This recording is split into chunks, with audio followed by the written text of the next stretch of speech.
So today I wanted to talk about the Karen Reed trial as a part 3, about my takes as a scientist and as an athlete about a biomechanical engineer. I realized after the stream yesterday, I kept saying biomedical engineer.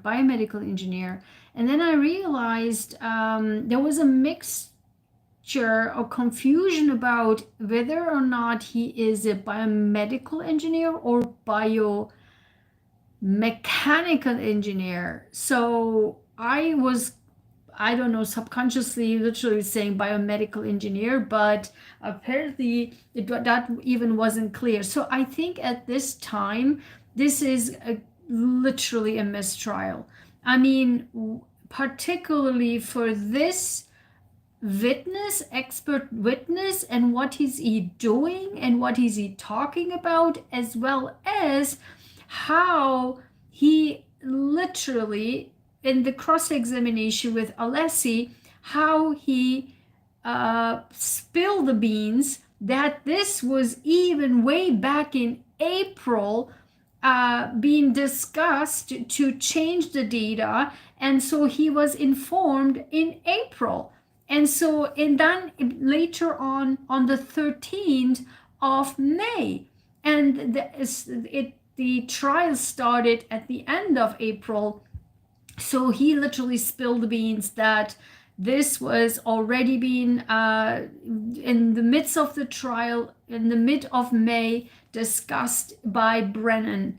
And at this point, this has to be mistrial, because what the information is showing, not only their communication amidst the trial, in the midst of the trial, changing the data, and also doing this secretly, sneakily, like the weasel Brennan is, it is absolutely should not be acceptable. And I think what I've seen for the last 2 days, today and yesterday, about the behavior with the judge, I think she's extremely also not on the side of Brennan for this witness, because she, I think, totally saw this through, and also have shown also her not liking of what's going on, particularly also for this expert. Now let's talk about the expert, and I don't want to make this video too short or too long, because I have a sudden extreme migraine, so I'm trying to push this through, but also there's not much to talk about. The only thing what I want to say is, as is from the scientific perspective, as a scientist, I figured what kind of personality, what kind of scientist this person is, that I've been seeing all along during academia, as well as in a startup, biomedical, biopharma, biotech startup companies, as well as in academia, in a variety of countries that I've been in doing research in at. And so I think what this time, so number one, seems like all of them an aperture moving around their CV. I don't understand what kind of ethics we are talking about here. Moving around and playing with biomedical and biomechanical. I mean, I really don't understand how a biomedical engineer can also be a biomechanical engineer. I mean, there are two separate studies. So biomedical engineer, what does it even mean? So biomedical engineer, you do what? And so biomechanical engineer is also something completely different. So there's a huge difference between biomedical engineer and biomechanical engineer. So you cannot be under biomedical engineer a biomechanical engineer. I've never heard anything like this. Okay, if you tell me I'm a geneticist and I am a genetic engineer, if you will, what does that mean? It means that I design construct, genetic construct from the DNA, RNA, what have you, constructs, and manipulate the cells so that the cells, and I re-engineer basically the genes and the cells so that they are acting in a way that I want them to act in a living organism. That might be humans, that might be animals, what have you, or cells in a culture plate. So that's, I am a genetic engineer, right? So then that you can be also considered biomedical engineer, because I also can engineer proteins, I can engineer genes, I can engineer its different cells, immune system cells. So those can be all a biomedical engineer or genetic engineering, or I don't know, biomedical engineering, because this helps the, you know, anything that relates to human diseases. But biomechanical engineering, that's a different scenario, because then the physics goes in and mechanical engineering comes in. That has nothing to do with biomedical engineering. So that's that. So you can't be a biomedical mechanical engineer under a biomedical engineering, what he's talking about. This is absurd. I've never heard anything like this. So that's that. Then he told that he is from the California Aperture department, right, from in California. And also he's the vice president of Aperture. So he knows exactly, I mean, what money goes in, what money comes out.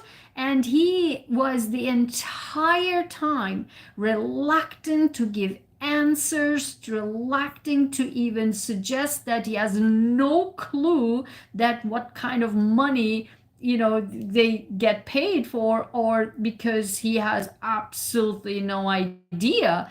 I mean, you are the freaking vice president, and so if you don't know how you can get paid, or whether or not you are get paid, the entire company, which you suggested has, I don't know, 260 people, then you can also question your vice presidency of a company. You need to be fired then if you have no idea about the incomings and outgoings, and you don't know how you can pay your employees. So that's another story. Then he is absolutely reluctant to giving answers to simple questions. And there's two reasons for that.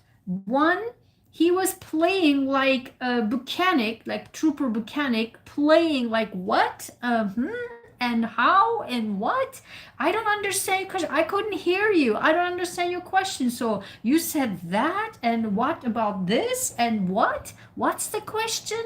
And then he fumblings around his laptop. Even judge was so pissed and said, just don't do that. So he was just playing around with his laptop, and he was just so this cool thing. And that's why I said he is from the California office, because if you are, you know, there's a difference between Massachusetts and, you know, the East Coast versus the West Coast people. There's a huge difference between Bostonians and Californian people. There's even academia, we see this, but relaxed and cool and like, yeah, easygoing. So that's one way of his acting, but just in a very cool manner. But at the same time, what I found in his behavior, what type of scientist he is, or the people like him I've seen a lot in academia and in startup company, biopharma, biotech companies, frankly, and in science and in high-level academic positions. He is representing those people who his entire life, you can totally tell, his entire life he went through like people, you know, sugarcoating his, I believe, his accomplishments. Like even if it's a tiny little bit, making it grandiose and just putting, petting on his back that this was a good thing. So I think he was in his entire career weaseled himself in through some successes that he think that he might have, and into so that he was not really questioned a lot, as in do you know this, or what is this, what's the result. And you can tell this from yesterday's presentation of totally, and I talked about this yesterday, totally lack of scientific evidence and scientific basis and scientific logical presenting, not only presenting the data but also set up the data. Totally lacking, totally butchering, totally just throwing something and they're quick and dirty, no scientific experiment basis, and the presentation also show that.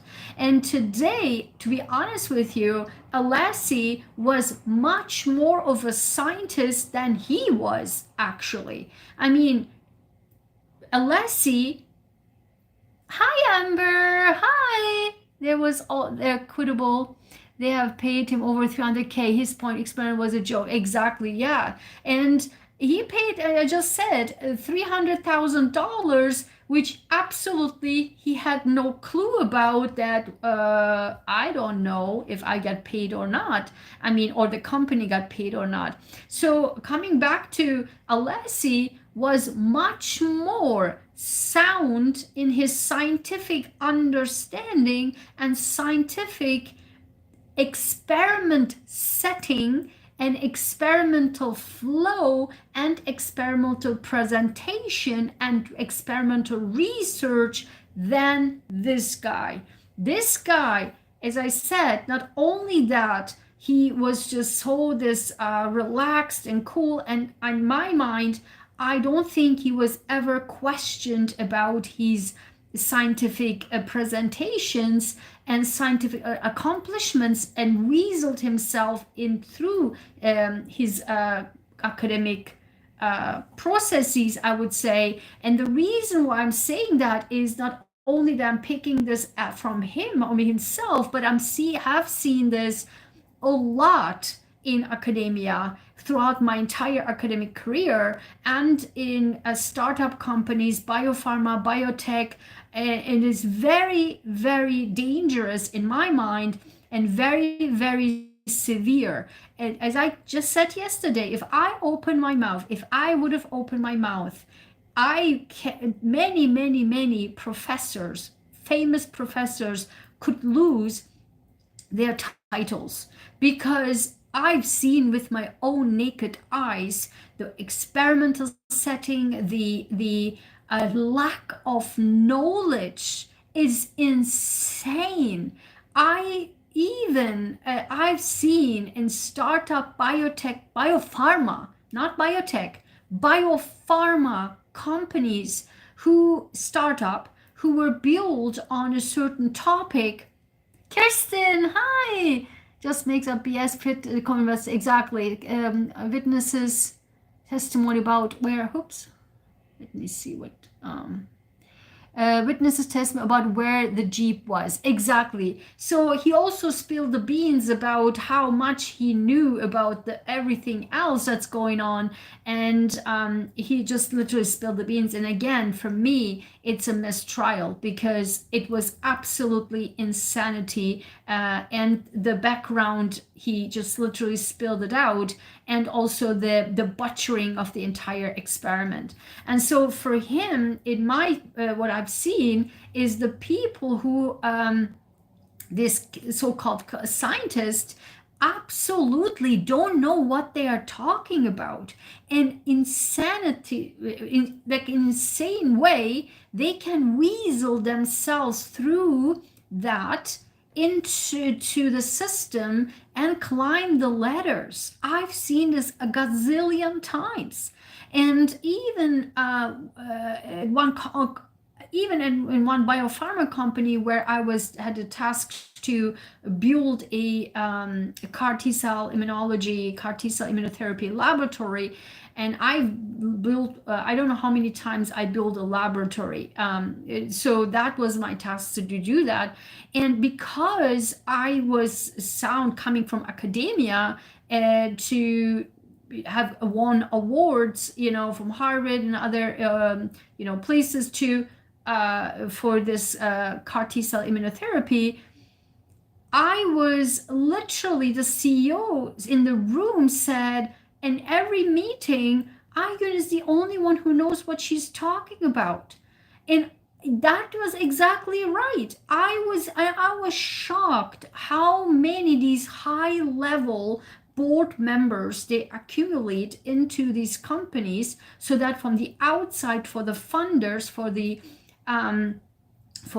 money maker, for the funders, it looks great on the outside, but on the inside, they have absolutely no idea not only what they're talking about, but what's the topic. They don't even understand what their company is all about. And so it's just a money making grab. And you can see this from this company. I guess they just want to build a company that is getting a lot of funding because there's a lot of accidents, and it's just a money grab all along. And you can get a lot of money apparently if you're an expert witness. And how many accidents are in the law system, right? Just like the lawsuits, correct? And this is just a money making opportunity. And so for this person to literally, it was out in the open today that he had not a zero understanding of what he was actually, and he unfortunately also, people who don't know also don't know that they don't know, and that's the dangerous part. So he doesn't even understand that he doesn't know anything, because he had weaseled himself clearly into the entire system.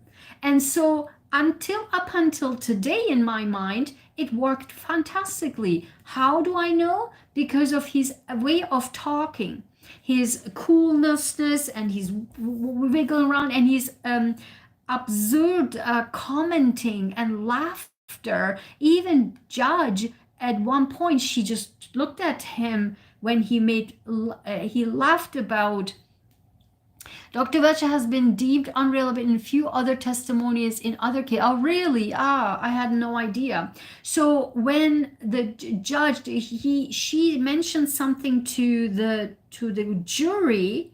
What was that? So she said something to the jury, and then I don't want to hold you too long. I will see you tomorrow, kind of thing. And then he was like, and even the judge turned and like, what? So he had this weird reaction to things that was inappropriate. His way of sitting, his way of wiggling around a million times. And that's due to stress also, because he's just like, even in my thumbnail, you see he's like looking at this like, what's going on? Like, what are you talking? Sometimes he had even a hard time understanding Alessi.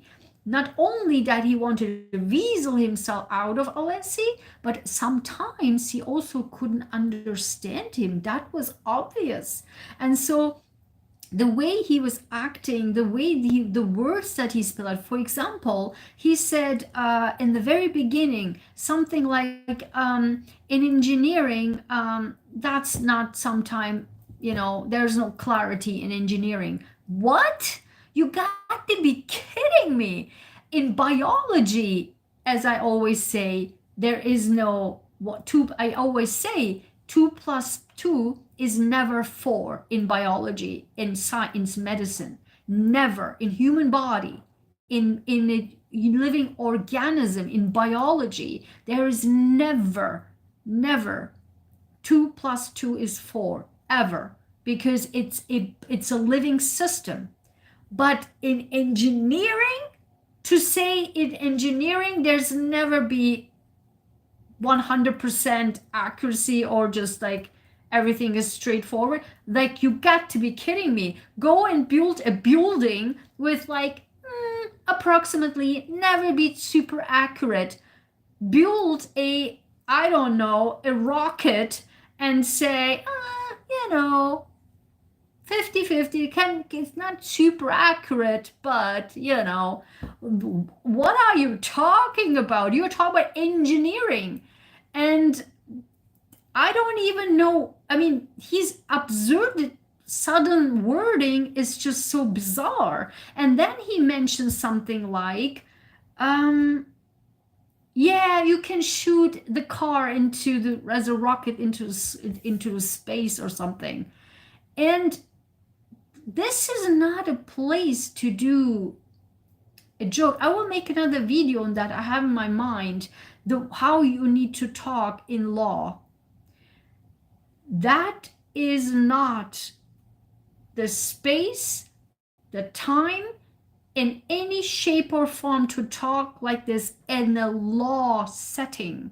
This is a court, and in a court, everything has been recorded, and every single word that comes out of your mouth, it's done. You cannot backweasel yourself again out of this.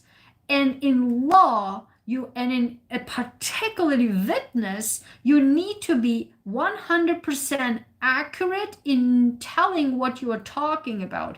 If you say something like a joke that it doesn't even make any sense, but you just want to make a point, there is no making a point in law, especially not in court.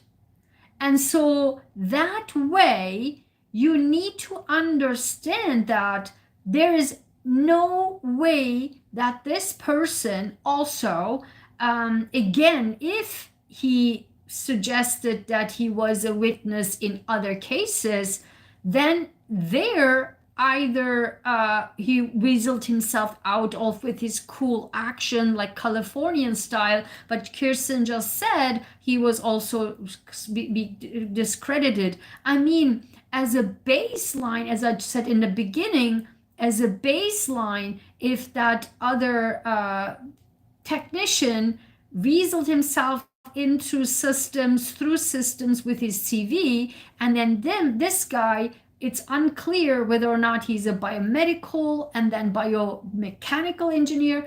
And as I said in the beginning, there is no, as he suggested, he is a biomedical engineer, but underneath that it's biomechanical engineer. Has absolutely no, zero, totally separate things. So I don't understand where he get this from. So what I said is, again, that this person, and that's why I particularly wanted to make this video, is because I have had enough to see people like this, and it was really hard for me to watch, to go through this as a scientist, and to see how unethical and disrespectful for in integrity and ethics and science has been so smashed to the ground, and in a way like this person is presenting. It's a shame that as a scientist, to see that science is being smashed like this, and also it's a shame to see that people can weasel themselves in through the system, while number one, have zero knowledge of their topic or what they weasel themselves into, and number two, it's just all about the show and just the talk and just this cool actions, and everything is fine. And number three, how people can, for maybe his entire childhood, entire life, was patting on his back. And I've seen this a lot. It doesn't have to be scientists, but in general, I see this a lot here, when people, even with no really effort into doing anything, they get like applaud like crazy. As a European, I found it, and many European, when we came to the US, found it so bizarre. In Europe, it doesn't work like that. if you do something terrible, even if it's a work setting, you get, what the heck is this? Like, you don't get, good job, but next time do it better. What? It took me, when I came to the US to Harvard, it took me 2 years, 2 freaking years to figure out how to cut my, you know, German, straightforward talk to say to my colleague, what the F you did? Like, you can't do that to the animal, to the surgery, on these and that. I mean, you screwed up the entire experiment, or what the heck are you doing? Instead of that, I had to calm it down, cut it corners, kind of, you know, as, you know, thanks for doing this, but next time do it this way. It's unbelievable. It's ridiculous. And he used to his reports and notes the whole time. Yes, exactly. I'm so sick. I'm so sick. I'm so so sick of the countless stunts that bias judged. Exactly. I talked about this in the beginning, and I said also, like, I cannot believe that he was able to. Yesterday he was just like really going off, but today I don't think Judge liked it, and I don't think she also. She was honestly, I think she was really pissed at him, and she also didn't like his action at all. She also understood that what he's doing is ridiculous. He was receiving text messages on his smartphone. Yes, did you see that? Oh my God. At that moment, I thought, how is this even allowed? Like, this should be, see, I'm telling you, I want to make a video. Since last year, I want to do this. There should be new laws regarding the justice system. Particularly, it's even now published in scientific papers, in peer-reviewed papers, how these law tubers completely changed the system.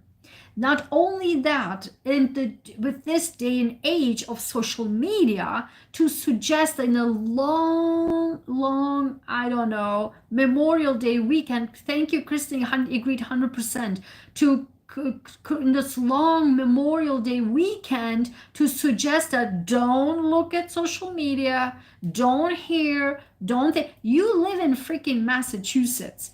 You live in you are probably in Dedham or whatever, and you are having a barbecue party and a Memorial Day, and you're like, and you never said to anybody in your household, hey, listen, I cannot meet with you or cannot come home because I'm like a jury duty, right?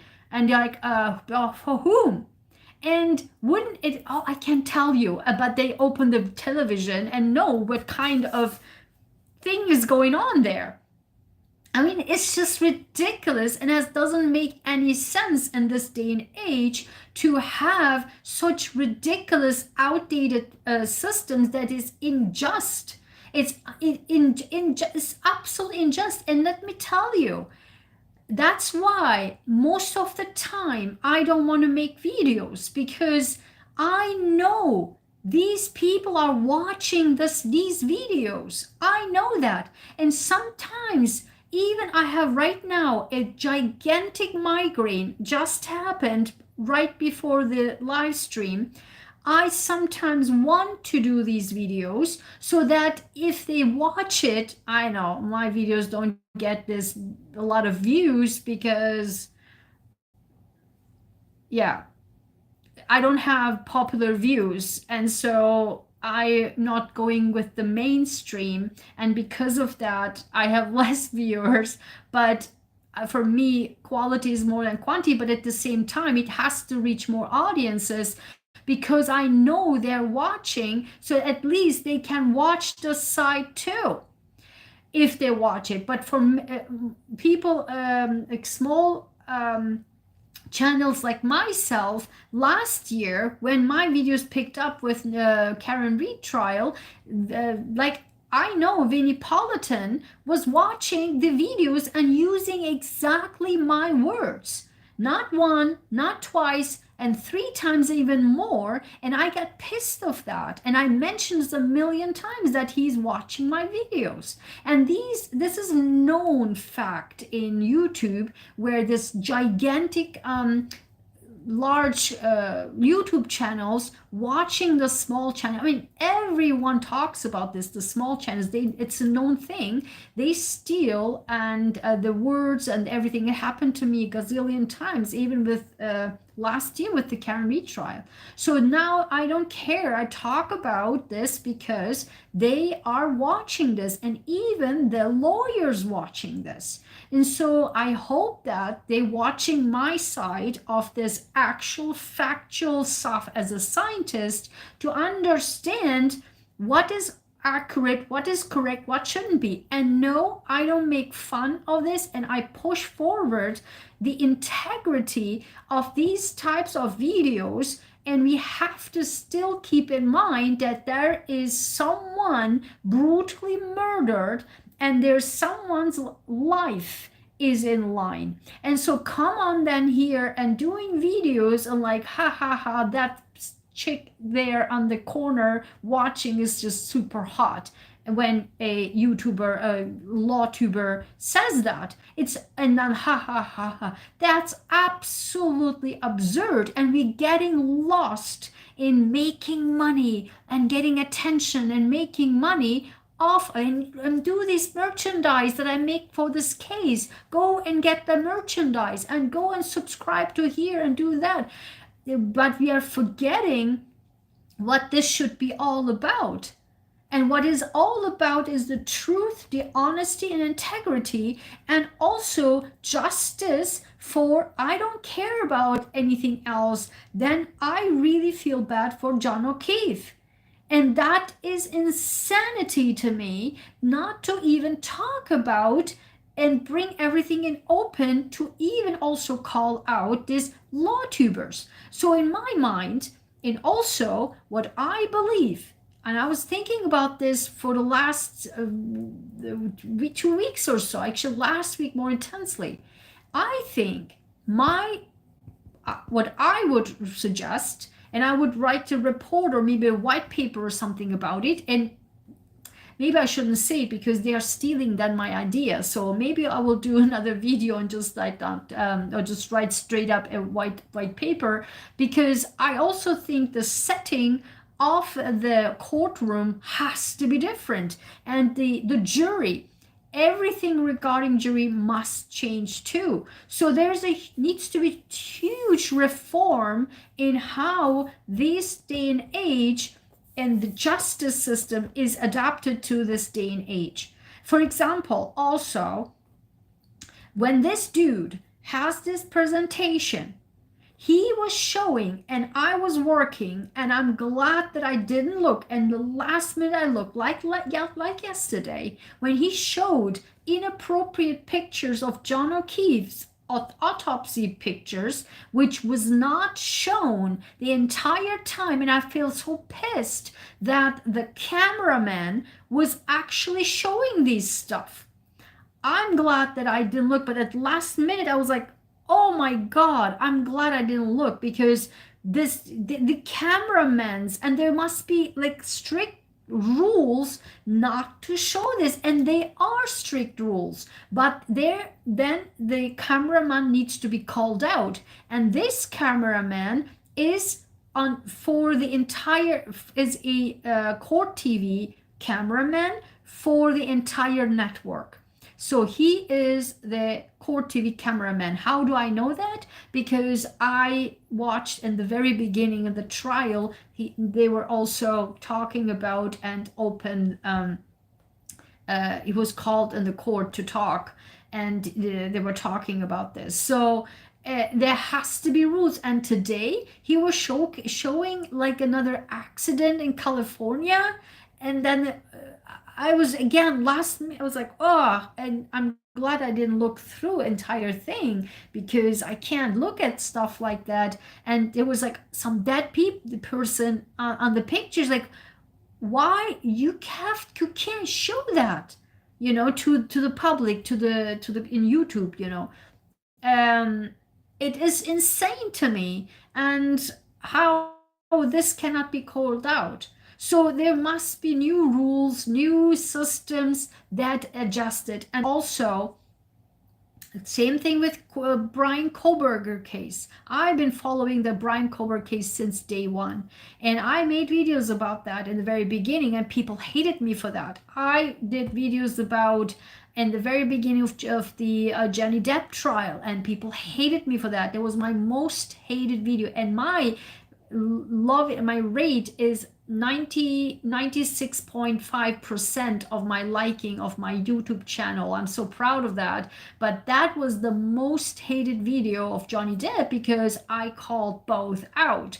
I wasn't either like, oh, Johnny Depp, Johnny Depp. No, wait, both are this, and both are in the same way. But the entire social media made such a mockery out of this is insane. And I don't think there was justice. I don't think Amber Heard was okay. She wasn't so much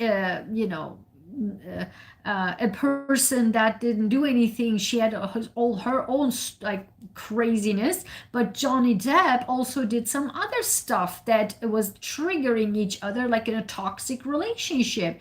And just like to putting him like an angel and putting her as an evil is absolutely insane and unjust. And the way the Johnny Depp trial went on was, to me, has nothing to do with justice and how the justice system should be proceeded. It was such made a mockery and like a game and a show out of this, that the main point was lost.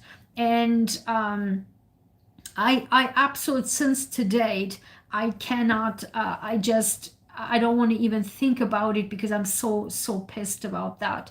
And the Brian Koberger case too, I talked in the very beginning about that, and people hated me for that.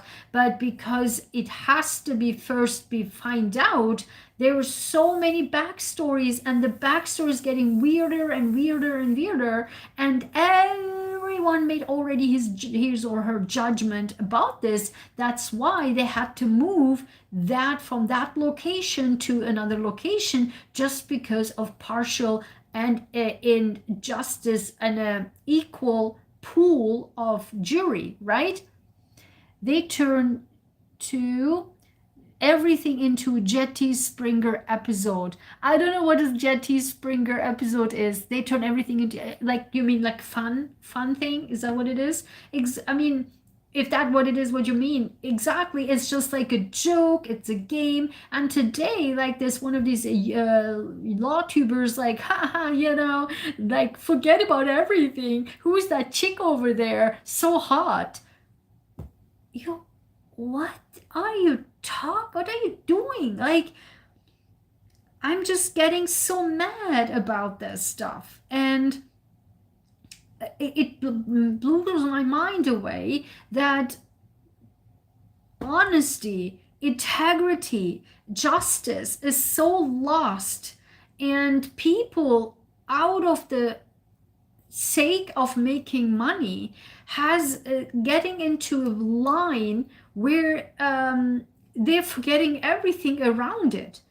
And I know it is true when your video, if you're on YouTube and you see that one of your videos get picked up and you make money off your videos, right?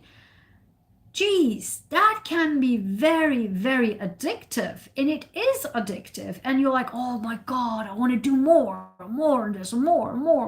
And then you turn into this every single day, a video. I mean, you know how exhausted it is, and I don't understand like how these people don't even have, other things to do in life. because the money is so addictive. But then you lose your humanity, you lose your integrity, you lose your the way you understand justice. And then when this results are happening, then I don't know if any one of these people would just like lie down in bed and sleep good at night in their putting their head on the pillow. And that's my understanding of life. When I sleep, I always know every single night, my entire life, I know that I feel good of what I did the whole day and what I did as a human being. And I never feel guilty. I never feel like, oh my God, I did this to this person. But the problem is, if you don't even have the basics of that, then you feel super, super easy at night because you're like, I don't even have done anything, and that's where the narcissism comes in, because narcissistic people just don't have understanding of empathy or anything. They couldn't do anything wrong. It's always the other people, right? And because of that, that's why I keep saying in the social psychological analysis wise, I don't know, I've done this for years. I'm talking about this on my channel, how the society is moving into narcissistic society where they have no empathy and no way in your brain to think about what are the consequences of my actions to this and this and this person, of this society. But there's no way, because I don't know, I'm making money off of this, right? Like, let's have fun, let's talk about this chit chat. So to making this in a very fun and engaging, and this, you can do a YouTube channel with fun and engaging and the community and these and that. Just choose another topic, but not on the back of people brutally murdered, or people's life is in line and fighting for their own life, not on top of these people creating a community and having fun, chit-chatting and enjoying life and having fun and making money and super chats and what have you, and merchandises, whatever. This is not the right topic. And then if you say, okay, these are law tubers, like lawyers actually, then money is the root of all evil. And that's exactly what I'm talking about. Because I was literally thinking about this, Kirsten, because I was just about to say, because once you are in this money tunnel, you literally see black. You're like, oh my God, I want to do more of this type of video because I picked up, more and more. And then you find all the ways to make more money of that. But when you are a law tuber and you're a lawyer and you don't even understand the severity of this and the effect of you might have to this, then it is really insane to me. And then you can just, some people I say I would never have this person as a lawyer, ever. I don't even trust the crap out of these people. And so if you don't even understand that neurosurgeons, ridiculous, absolutely unscientific, ridiculous, zero medical logic and physics logic and zero athletic logics, if you don't even understand it and just like so blown away that he is a Yale and summa cum laude and oh my God, he is the best of the best and you cannot get anyone better than him. And if I would have an expert witness, then it is him. If you come on as a law tuber, as a lawyer, and don't even understand anything, any crap out of what he's talking about, and you praise the heck out of it, and then manipulate your analysis of the case, and then you have a million YouTubers follower, and these judges, I mean the people, the lawyers watching this and manipulate their questioning. You can tell they watch this. They're changing, literally they're questioning based on, and this happened last year when I said something and the next day Yaneti talked exactly what I said in the video. I'm telling you, and even that next day I said it. Oh my God, Yaneti said that, what I just said yesterday. So these people watching, and if you don't understand that neurosurgeon, what he's talking about, what bullshit he's talking about, then you do a misanalyzing of that system, of that what's going on, of that entire case. And when you mislead and misguide because you don't have clue of what's going on, what he's talking about, then it also hurting the case. Of course, I mean, these lawyers, Karen Reed lawyers, thank goodness, are absolutely top notch. I mean, Alessi is a scientist of all 10 scientists combined, and he understands the science and the logic and the physics and the biology and the medicine. He is 10 scientists combined. And thankfully, they listen to the crap that many law tubers don't even understand what's going on. And this is why when the system is not changing with the social media, the misinterpretation and misguidance can lead into many, many variety of things. And then also, it is absolutely absurd to me how the jury and the victim's family sit like face to face. Like how, like what? And you hear that in many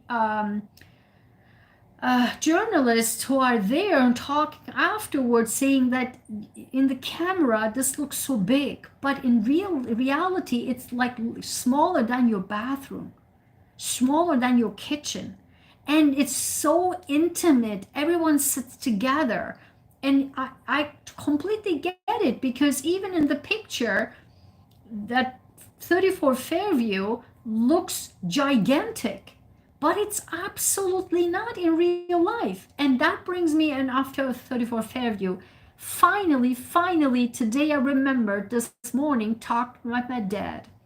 And I was thinking yesterday, I was like, I hope I don't forget, I want to ask my dad how, and if ever, you can drive backwards 24 miles per hour.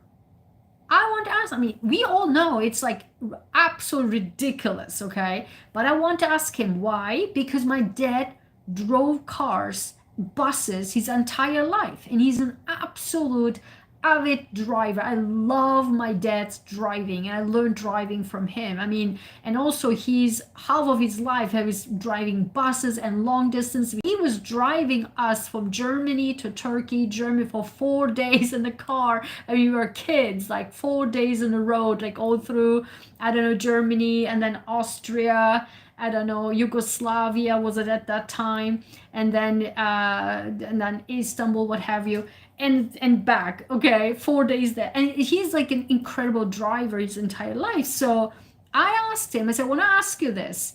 And then it turns out I told him the entire Karen Reed trial, and then in the end this got so lost. He's like, why do you explain this to me? Why are you telling me this trial? And it's like, no, the main point was, can you drive backwards in a back gear 24 miles per hour, which is, I don't know, 35 kilometers per hour, okay? And he's like, what? He's like, of course not. You can't even drive, because it's like, why you can't? He's like, and he was looking at me like, are you crazy, kind of thing. He's like, what?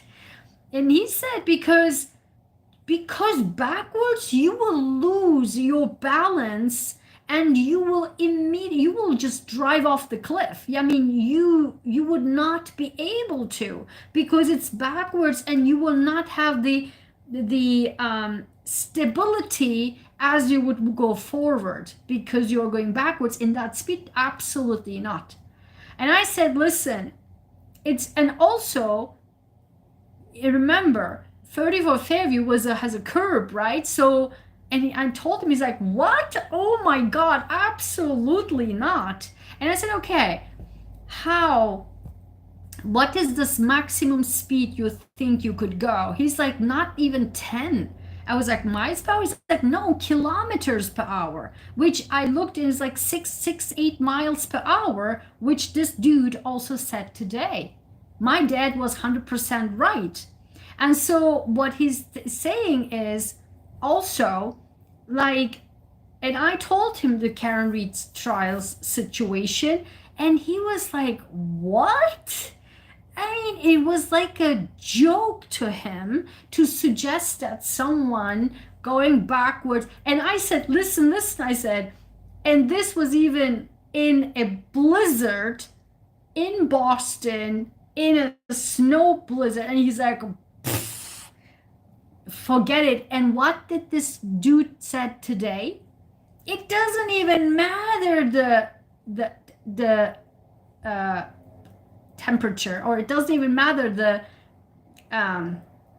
what kind of climate it is. If it's a sunny, because I was thinking, yes, so like it's like a bright sunny day that he does this experiment, and today he said it doesn't matter if it's like snow, because unless he said it was snow, it's like it doesn't matter. How does it not matter? Like, what are you talking about? How is this not mattering if there's a blizzard and snow on the ground, and you suggest in a curb 24 miles per hour, and this is just a miracle, she just twisted like this and just fell. And even Trooper Paul, he's using Trooper Paul's, he spilled it also today, that Trooper Paul's information. And Trooper Paul's information wasn't even accurate with this dude, because Trooper Paul, remember, he said he was holding his hand like this, right? He did that. Remember that? And this person does this. He was standing like this. Trooper Paul never said that. He said he was holding his arm up like this. And then you will hit it, and as if they were flying over and there's nothing would have happened. As I keep saying it, if there's snow on the ground, if there's someone flying, forget about the car tires on the snow, forget it, like going backwards. If he was flying over and falling down, where is the entire falling and all of the actions on the snow? It's ridiculous, and also scientifically has absolutely no, and also proven now by my dad that there's no way in hell that anyone would drive 24 miles per hour backwards. It is not possible. You would immediately do like a flying over the cliff, because it's not possible. And so even I think I watched, what was it, Turtle Boy or something, he did an experiment where was it him or was it somebody else in one of the court TV dudes, but I think it was Turtle Boy. He said, yeah, I want to do an experiment if I go backwards that speed. And also, I wrote it down here. He says, today, 87 feet, 24 miles per hour, 87 feet. Yes, it was TB. Turtle Boy, okay, yes. So, and then he said, in this 87 feet, he tried because you have to accelerate also. You don't go from 0 to 824 miles. You have to accelerate, and by the time you accelerate, where is that, what much time left is on here? So they tried in this distance of 87 feet going backwards. He was only able to do, I think, 14 or something. And then he said, oh my God, he was so shaking. And he said, this was so horrible. This was so scary. I will never in my life will try this ever again. And I believe him. I absolutely believe him. I couldn't imagine steering in reverse at that. Me neither. Like, I'm very good at back driving. And, you know, when you go to your driver's license, they ask you to go in a straight line backwards. I did such a great job. And I don't know, the person was so surprised, like, oh my God, it was so great. He got up to 19 miles per hour, end up on the lawn. Really? Really? Oh my God. That I don't remember, but I thought it was 14, but 19. Yeah, and he said he's scared the crap out of him. And I don't, because also you would be going so, like, your brain would go so bizarre, and you would probably, even to think about it, make me nauseous to go back. Maybe also I have a severe migraine right now. Maybe that's why I'm so nauseous right now. But you go backwards, and then just the brain and that full speed, you would be totally getting the location of your brain had to adjust first, and that takes some time.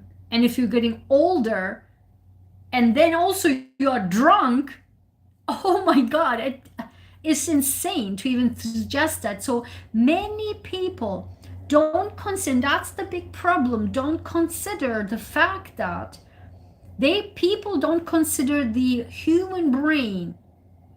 And that's the neurology comes in, neuroscience comes in, and nobody talks about this. If you drink a little bit of alcohol, your brain gets so messed up, right? Alcohol, caffeine, thein, all the drugs, they have a severe effect on your brain. They have even made a study experiment. It's pretty known. Maybe you know that. It's pretty known. They have done, given it, it was dark and snowing. Turtle Boy did it during the day. Exactly. And that's why this dude today, it doesn't matter that, you know, the climate doesn't matter, you know, whether it's snow. How does it not matter? It's unbelievable. It's surreal. And so when they gave alcohol, thein, coffee, what have you, to a spider, that's a known neuroscience experiment, was pretty famous actually.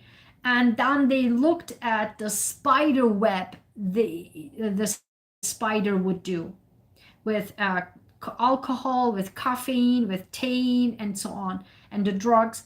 And so you see that it gets messier and messier and totally messed up. The spider web is getting messed up more and more and more.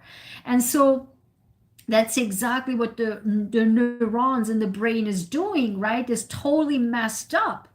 And if you have already a neurological problem, like Karen Reed has, she has MS, right?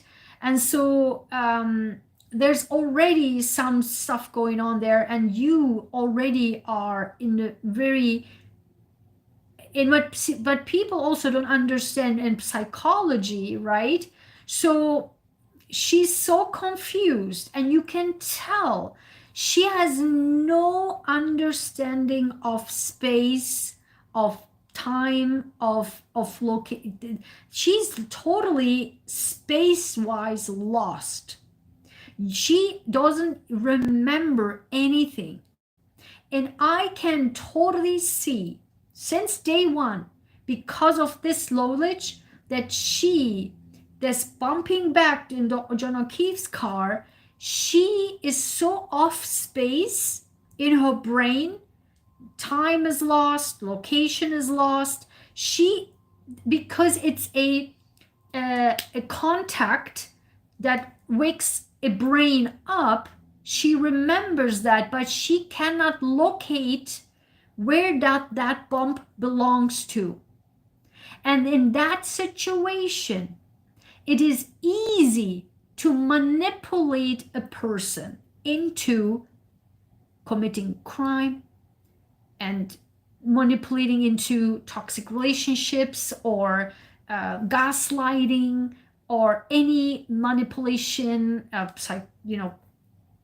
psychotherapists who are crazy and people who are toxic, because that's why all the drugging and the thing happens in a very they do a lot of things right after they drug people, or because there's no space and location and time. It's lost in the space in the brain. And because the bumping is a physical touch kind of reality, she remembers that but doesn't match with anything.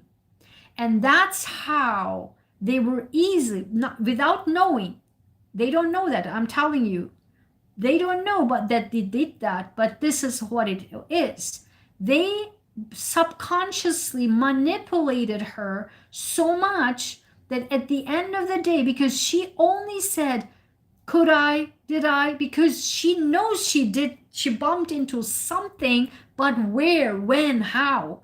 And when she saw him, and that's my psychological analysis explanation since day one, and no one talks about this because there's more than just this black and white.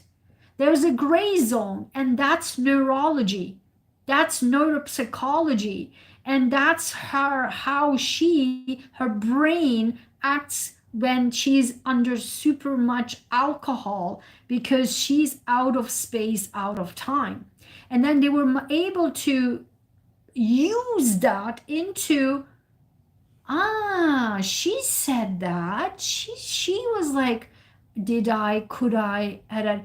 And that will bring me later another video I have in my mind to say how you should talk in a law setting.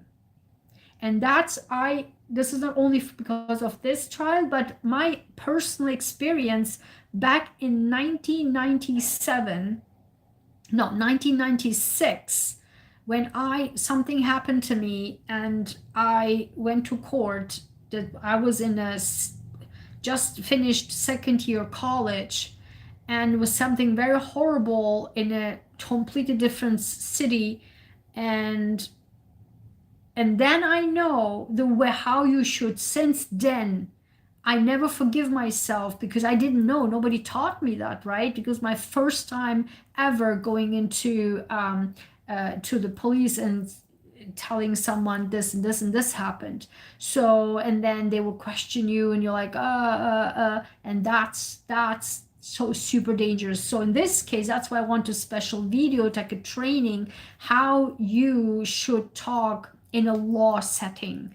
And this is a great example because she's like, I don't know. And then everyone is misusing that.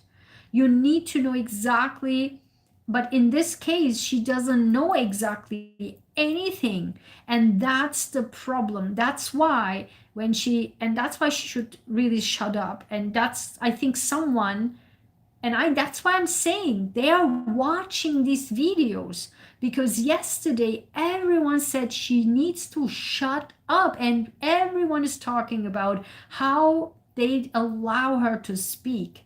And after yesterday, she spoke out, and even people criticized she shouldn't have said anything. And today she didn't say anything. And thank God she shut just the heck up. She just should stop making comments. And I'm glad, so glad that she didn't said anything. And that's why these videos are important. And so, when you don't know what you are, out of space, and then she just doesn't, that's why she gives these weird, completely conflicting talks, because she is just in that space of out of space. And so that's why the psychology is so critical to understand that what kind of also, state she's in. She's absolutely psychologically off, because her boyfriend is gone. She's just, boyfriend is not coming home. She's freaking out. It's like, and she's drunk, and he's just trying to wake up, like, oh my god, and everything is so blurry, and she has all these illnesses that people, and I want to do a lot of videos about this since last year, because I've seen so many cases where you can, I'm screaming off the, to on the screen, like, oh my god, this is a psychological situation. People need to understand. There's so many cases. When I'm watching the cases, it's just not, sometimes not a straight cut black and white.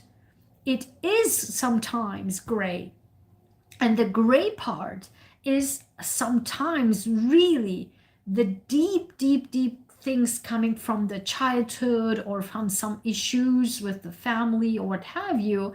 But that's important in my mind, because that should be also given an equal explanation in the justice system, for example. And that is critical for when I talk about neurohypersensitivity. I don't know if you heard me talking about this. I will open a new channel where I just only talk about neurohypersensitivity, because I'm a neurohypersensitive person, and I defined that neurological issue, which very wrongly people describe this psychologist or gurus as this is a psychological phenomenon, like this highly sensitive person. No. It's neurological, and I have a proof for that. So, and it's also genetic. And that's how I will talk about this going forward, more focused, because more research needs to be done. For example, if you watch that case where this lady in Florida, this older lady, she had a lawn, right? She was in a lawn, and the lawn was like these um, um, black women's children were playing on her lawn. It's the lawn was like a common lawn, but in front of her house. And so she was always saying that, just go away, just don't scream, don't do that, just you're bothering me. And the mother would always say, young mother would always say, whatever. And she was like, oh my god, I just like, just don't do, like, just go and play somewhere else, not in front of my home, you're screaming and all that. And then she was getting, jazzed up, and then one point, then she was screaming again, and then the mother would come and knock the door, and then she shot through the door. And then unfortunately the mother was killed outside of the door. And then she claimed then self-defense, because then she was watching all the crime, like law tubers, crime channels, and then she learned the self-defense wording. And then in the interrogation, the police officer, she just kind of spilled it out, that wording. And then they went back and come back and said, how do you know this wording? That's a law wording. And so, did you watch anything? Or she's like, yeah, I was watching a lot of like these channels and whatever. But then when all of the interrogations and what have you, it turns out that she had such a disturbing past, with a lot of abuse and a lot of terrible things. And then she said like the noises were just so much, like she just couldn't take it anymore because everything around her, she became more and more sensitive to everything. And then after at the end, they decided they would take her to custody. And then they want to put her handcuffs and custody. She's like, nope, nope, nope, you can't, don't, I can't, I can't. She's like, what are you talking? I can't, don't, I can't go. I can't, I just can't. I will die. Kill me right here, but I can't go. Kill me right here. I just can't go to the custody. And then they're like, and they will just proceed in a way that it was the standard, right? Handcuff, no, no, and then aggressive. She's like, seriously, you can kill me right here. I don't mind, but I just cannot go into that jail. And so I was literally feeling through her. And I'm not saying that she's not guilty, what have you, but I could feel to my bones the way that, and at that time I had breathing problems. I could feel the way she was just cluttering, like the cluster of everything clustered upon her, the noises and everything around it was too much. It was just too much. And later on in the trial, I also watched the trial because I was curious. This woman, she was like pretty big, okay? She was like a skeleton. She was like so skinny. That woman was so skinny. I knew she would probably die. And then unfortunately, I mean, I don't want to say unfortunately, I mean, I don't want to go too deep into that, but I could feel to my bones what she was going through. And then she was not, she found guilty. And meaning she would be, I don't know if it was 30 years or life, but she was old anyway. So, and I can totally tell like she would probably die inside because she was already dying inside. You can tell like she was like maybe lost 100 pounds or whatever. I don't know pounds, but very, very skinny, like thin. And another similar thing is, and that I read about this. I didn't watch it, but I read about this. An autistic boy or young man who sometimes, you know, when they committed assault, or not assault, but harassment or something, people might misunderstand that as a harassment. Sometimes of the autism can be very severe and can cause other people to feel harassed, or because of the screaming and the don't touch me, like ah, like this, right? The autistic people sometimes, and if this is a young man, imagine what they go through the entire life, and it gets worse and worse if it's not being, you know, guided properly, right? And then this young man, I think some people were telling that he was harassing the people, but he was autistic, but they didn't care.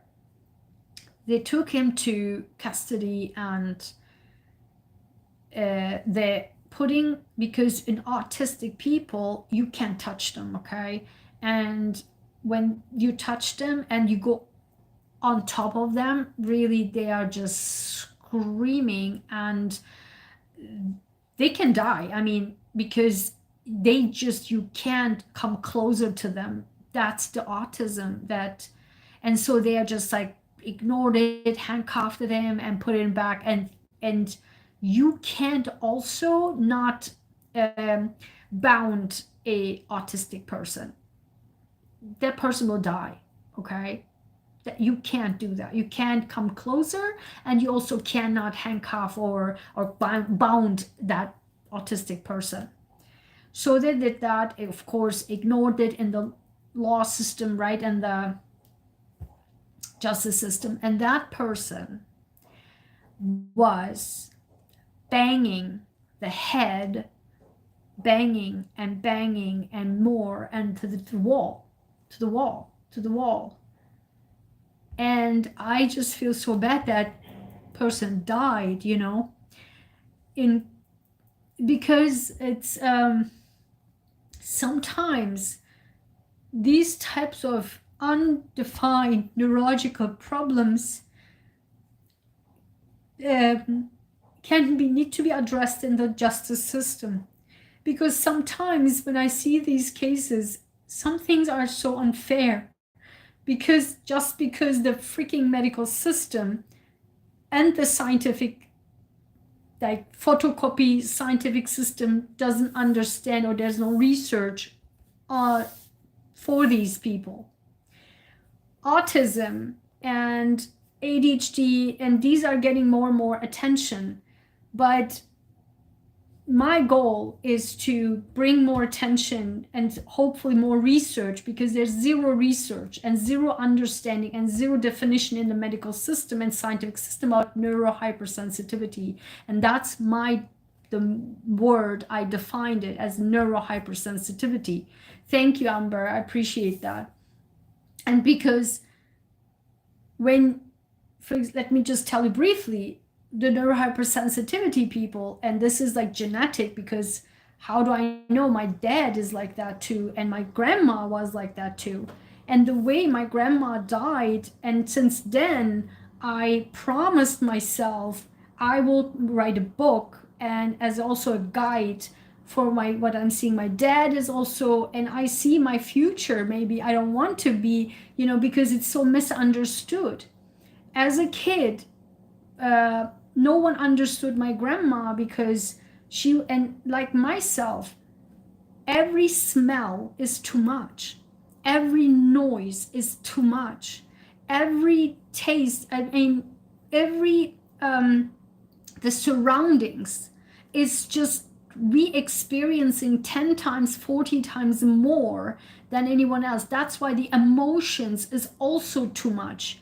That's why we are sensing, maybe if you follow my Sunday lives, every word that comes out of my mind happens because I see things, sense things, know things. It's just, it is. My dad is the same. My grandma is, my grandma and I, like, we are just a millisecond understand a person's personality, if this person is a horrible negative person or if this is a good person. My grandma was always saying, in the moment a guest would come at the home, she would say, don't trust this person. Immediately, and they would immediately, something would horrible come out. I am the exact same in the millisecond. And for example, give me a picture, and I don't even know who. Give me a picture, and I will tell the story of the persons from the childhood, the psychology, and if this person, like the entire life, I can tell you the psychology of the person, because I have this kind of intense sensitive side. I'm the same. My mom and daughter are also. Oh my God, seriously. Just definitely keep following, because when I open, because I'm very tired, but when I open the new channel, I just focus on hypersensitive, and you guys will totally love it, because if you're like me, my mom, my dad, my grandma, because no one, when my grandma, she almost died 100 years old, but she was the way that it was so sensitive that she, for example, she hated, and my dad is now getting more like that too, but also she doesn't want to stay in other people's home. Like she wouldn't like it. She wouldn't like to sleep in other people's, as a guest in somebody's bed or somebody's home. She don't like it. She would not go elsewhere. My dad is the same. They're just like, because once you create a routine and you don't want to go outside the routine, and everything is just too much. And how much I am fighting for my life for the last 4 years. That's why I created the Scientist Total Life Transformation Protocol. I call it that way because at that moment I wasn't ready to open up as clear as a neurohypersensitivity, but that was the basic for that. And the Fearless Achiever 2.0 was also based on this, because I had to push through the last 4 years of my career and my health had to, because it was going down the hill and no one cares. No one gives a crap. I couldn't sleep for 2 years. I couldn't sleep because my neighbor would do noises the whole day, every day, drilling, hammering, 7 days a week, weekends, nights, morning. Imagine your brain if you cannot sleep for 2 years. I've been fighting and nobody would care. I'm like, I am dying actually. My entire body, and I had this accident that I talked about yesterday and all the time, like, and later on, just recently, I found out in the research that because suddenly my entire body was firing up like I'm inflammation like a maniac. I was suddenly allergic to everything and every possible thing, food and all that. And so then I recently, last year, I read an article that once you have a severe brain injury, then the inflammation is off the scale. And no single micro specialist I chose with my scientific background at Harvard couldn't help me. Because nobody knows. They bombard you with drugs, and I'm like, I can't take drugs because otherwise I am in an emergency. And they're like, what? Like, no, you don't understand. I get into the emergency with any drug that you think is a painkiller, but I am going into the ER. You don't understand. And so that's why my promise to my grandma, to my dad, to myself, and to this world of people like me, and I know that a lot, is to explain and to give guidance and to finally put us into the medical system and into the scientific system and give more research on people like us with neurohypersensitivity, which is a neurological condition and which is genetic and has nothing to do with psychological, psychologies, like with these social workers and psychologists and whatever are talking about and making money off of that on YouTube and in other ways, and becoming a coach or whatever, guru. This has nothing to do with that. It's a fact. And when that woman, I heard more and more her story, I felt so bad for her. And then what also these people, the psychologists or the social workers or these gurus talking about this highly sensitive person, they say, oh, you know what, that's a part of, it's subsection of autism, which is absolutely BS. I did a test, autism test by a neurologist from Harvard, and I did an ADHD test. I top scored that. They're like, they even like, autism test? Like, you kidding, right? I'm like, I want to do it. I would just want to do it just to see. The first thing they try to do is medicate and makes it worse. Yes, I was almost killed twice. Almost killed twice because the medication they gave, and I couldn't believe it. And it's just insane. And because of also that, and during all of these times, I found for that Novavax vaccine, the protein-based vaccine, because that ingredient of the mRNA vaccines had ingredients that had other drugs, that every drug has it, that I was made me to going to the ER. That was also a critical reason why I was pushing through, not beside my genetic knowledge of mRNA vaccines. Don't get started with that, but I was shut up. We couldn't talk, unfortunately. I got a strike on my YouTube channel and the beginning of the COVID time because we were restricted to talk about it. And that's another truth. So beside that, also then everything else happened, and I was like, oh my God, that's the exact same ingredient. And what is that ingredient? PEG. PEG. It's in everything. And that PEG is that one that just all knocked me over. Every single, even in small doses. And the mRNA vaccine has PEG, and all of the shampoos and the creams and everything else, and the food and the even supplements and vitamins have all PEGs. The difference between the mRNA vaccines as well as the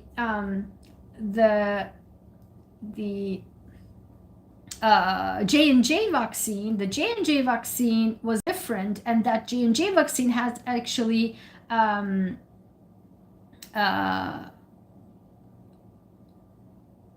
polysorbate, I believe they had it. It was also different, but PEG was more commonly used in everything, but many people had these two specific allergies for these two chemicals.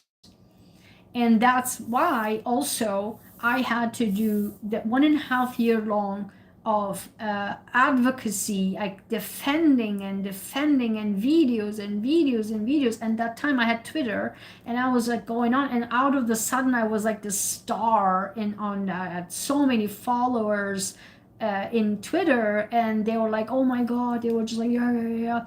And many people from all over the world would contact me and send me a DM and saying like, and as a geneticist, they told me their stories of the rare genetic disorders I've never heard in my life.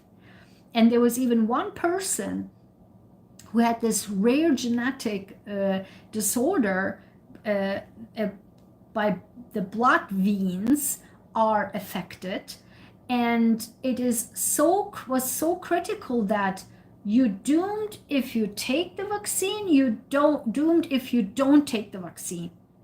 I mean, it was just such a bizarre, like it was so unbelievable. And imagine he would contact me, and then we were just kind of like became friends, and he would say that I need to go to the dentist, but I don't know what to do. I still am not vaccinated. And so what's about to happen, I was going crazy to find a solution for him. And turns out that disorder, do you know who had this disorder? And then turns out there's a huge like nonprofits and stuff for that disorder. Michael Phelps, the same disorder. He has a disorder, Michael Phelps. And do you imagine that this is how he was able to have this insane way of winning the Olympics in a very interesting way.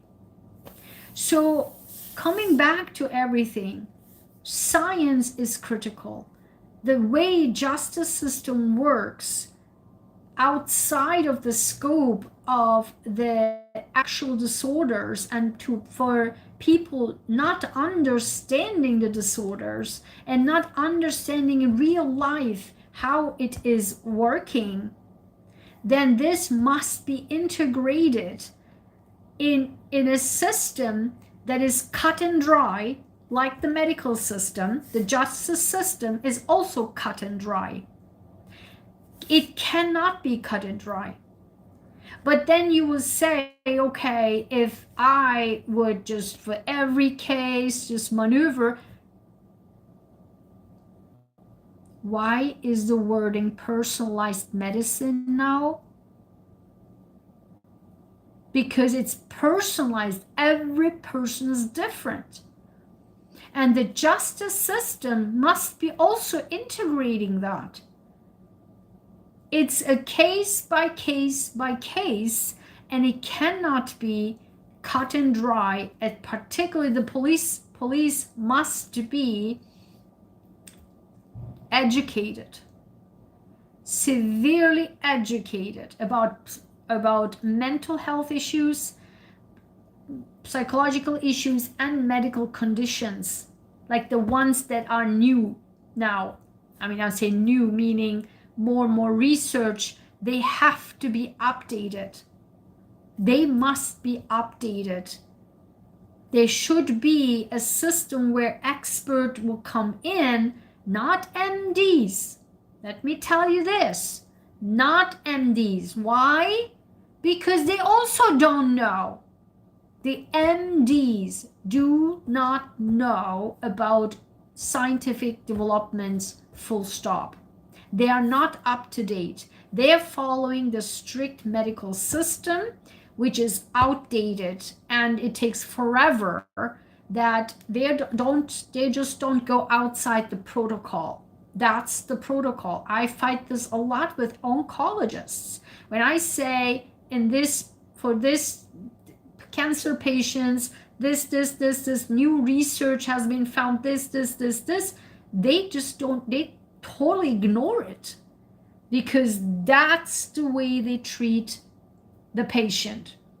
And that's it, because that's established. And they cannot go outside the scope. Why? Because then they're afraid of lawsuit, they're afraid of whatever. But the science is not working in parallel with the medical system. And I am aiming to change that. With all of your support, I thank you so much for being here. Thank you, Kristen. Thank you, Amber, for all of your sweet comments and that you are here. I appreciate it very, very much. For all of your supports and love and your hugs, I really appreciate that, and all of your support on my channel and my word and on my work too. So thank you so much again. Thank you guys for being here.